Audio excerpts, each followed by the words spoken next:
We're here today to talk about how to disinfect Edison robots and other similar STEM and makerspace products.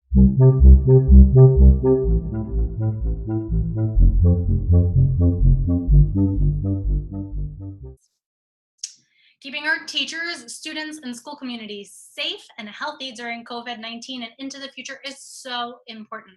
I'm going to show you 3 ideas to keep some of your makerspace stuff clean, including our favorite Edison robots.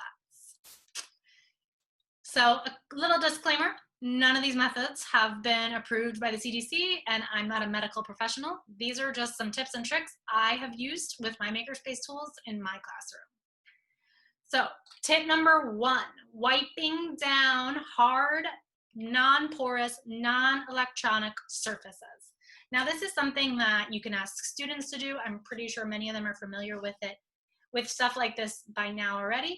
Just anywhere you're touching, wipe it down, and then place it away. This will help wipe all the germs off from all those high touch places. This would work really well with any sort of other robotic system or hard plastic products that you have.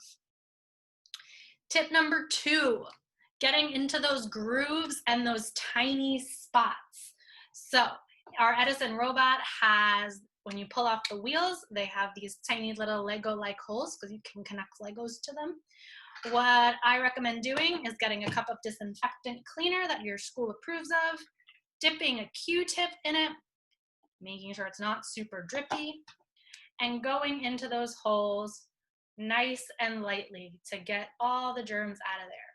The only downfall with our Edison robots is that sometimes hair gets trapped in that wheel, so we want to go in there and pull it out. We want to make sure everything dries before we put stuff back on it. This is a great way to get into all those little grooves and nooks and crannies to clean stuff out. I've done this before with tons of different products, and it's time consuming, but worth it because then everything feels less germy. Another great tip that I've done for years in my classrooms is finding some sort of cotton or mesh bag. The PE teachers usually have these for those gross pennies that we always had to use to wear that smell. And you could take Lego pieces, Connects pieces, the Edison Ed Create stuff, drop them in these bags, and put this in the dishwasher on the sanitize cycle. So as long as this will get wet and soak up and dry out, you can also put the 3-Dux connectors in there as well. That would be great. Close it up, make sure it's nice and closed, put it in the dishwasher, top or bottom rack, put it on the sanitize cycle. I would also use the dishwasher for safety goggles in my classroom.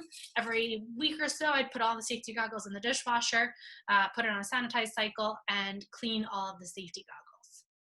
So that's our top 3 tips for keeping makerspace and STEM supplies clean. Leave some comments with some other tips and ideas you have for keeping your supplies clean, and follow at YMaker on social media for more teaching tips for Maker Ed and STEM education.